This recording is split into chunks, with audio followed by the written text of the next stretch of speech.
right, y'all, we're back on DTong Sports Talk and Music Show. I don't know if you watched it earlier, but it looked like the Little Caesars Bowl was good. I don't know if you watched Pittsburgh and North Carolina. That was a good one, too, the Meineke Car Care Bowl. But Pittsburgh took it out. Dave Wanstead got 10 wins for Pittsburgh. They haven't done that since Dan Marino was playing. So that's a long time. I think it was like 24, 26 years, something like that. So good for them. Pittsburgh 19-17. I picked them by 10. They only won by 2, but hey, they still took care of business. I'm not playing any spreads or anything. I just said they would win. But anyway, the Little Caesars, Marshall took care of business too against Ohio. Ohio had a chance, but they got down a little bit too much, a little bit too early, and couldn't come back and take care of business. But like I said, I'll keep you up to date. It's still halftime on that Emerald Nuts Bowl. USC 14-13. I'll keep you up to date throughout the show. Jump into some NBA real quick. I'm not going to go deep. I'm not going to give you any scores. Check out the scores if you need to, but I'm just going to break down some standings in case you haven't been paying attention. Looks like Boston and the Lakers right back on top. Both of them got pretty much the same record. Lakers are 23-5. Boston's 23-5. So, I mean, they'll probably maintain that level. It's going to be like that until, we're going to be fighting. You never know who's going to win. But Boston already has a 10.5-game lead in their conference, or in their division, over Toronto. Toronto's 14-17 in second position in that division. So, I don't know. But anyway, Cavs leading the Central. Again, they're up by 9 games there. And it's pretty tight in the Southeast between Orlando and Atlanta, and then it's separated by a few more games after that. But top 4 teams, Boston, Cleveland, Orlando, Atlanta, looking like the same. That's pretty much how it goes in the East. So, I'm not going to, I will break it down for New Jersey. They're only 2-27 on a pace to basically get the worst record in the NBA history, but we'll see. They haven't beaten anybody in the Western Conference yet. Nobody in their division yet. They're 1-11 at home, 1-16 on the road. They've lost 8 in a row. Their last 10, they're 1-9. So, it's not looking good for them.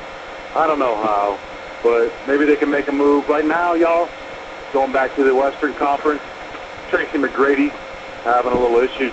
Rick Adelman says he can't give him more than like 8 minutes, 10 minutes a game. Tracy McGrady obviously wants to get in more. He's starting to feel it, starting to get a little feel for the game. Who doesn't want to play more? But Adelman says he doesn't know where he can fit him in. They're 19-12. They could be doing a little bit better. I don't know, man. Tracy McGrady, if he were to suck up his role and be able to do it instead of being the ultimate scorer, if he were able to suck up his role and maybe throw him in there for like 20 minutes a game, put him in there. I mean, the guy could shoot. He can play, but a lot of injuries slow him down. We'll see. We'll see if they can work something out, but that's where it's sitting right now. McGrady's in the last year of his multi. I think it's like $23 million he gets paid for this year. So he's in the last year of the contract, though. So maybe they want to boost him up a little bit, try to get rid of him, see if he can go somewhere and make something happen. But going to Jersey, they need anything they can get. Give them to Jersey. But let's move to the West.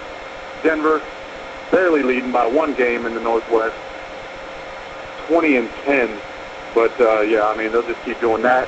And by the end of the season, that's up to 30 games. So figure they'll be about, 58 and 24.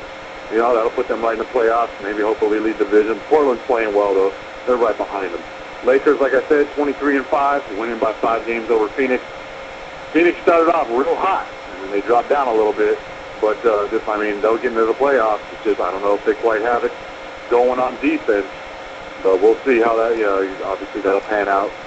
Dallas, 3.5 games over Houston. One team that really, surprises me, you never know. I don't know. San Antonio's dropped down a little bit, and I can see that. I can see them dropping down now. Team's got them figured out. Their team is getting a little bit older, but they can still do something. It's just a matter of when they're going to do it and how they match up with their opponents. So we'll keep them hanging on.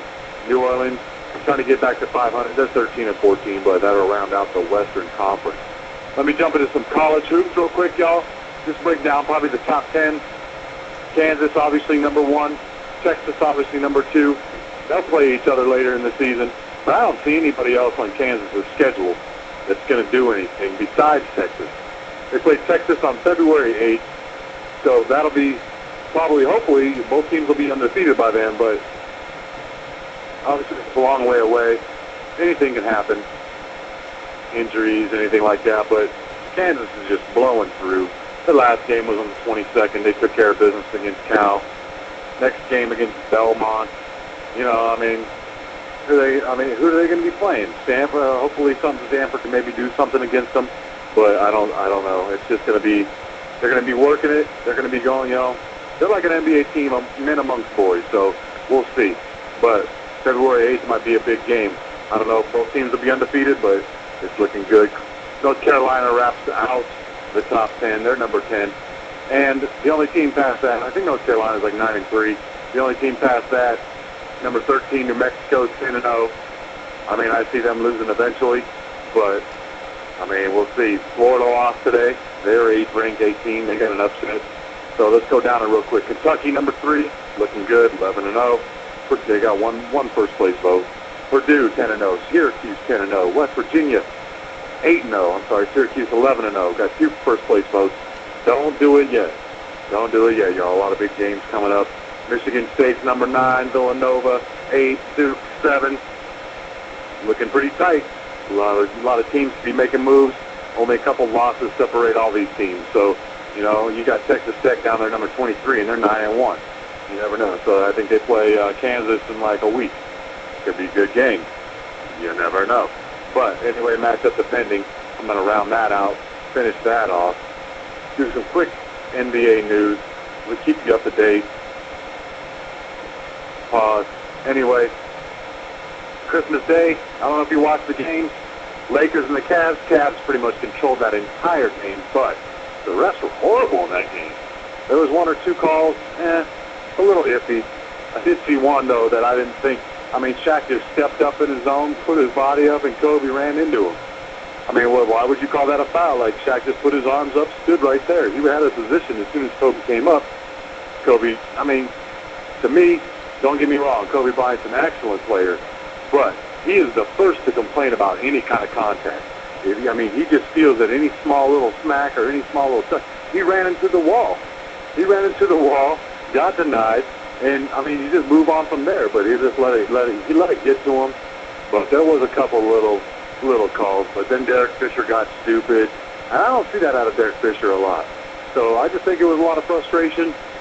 But I don't think it would change the game at all. I mean, the fans were throwing things on the ground, throwing things into the court. It was ridiculous. But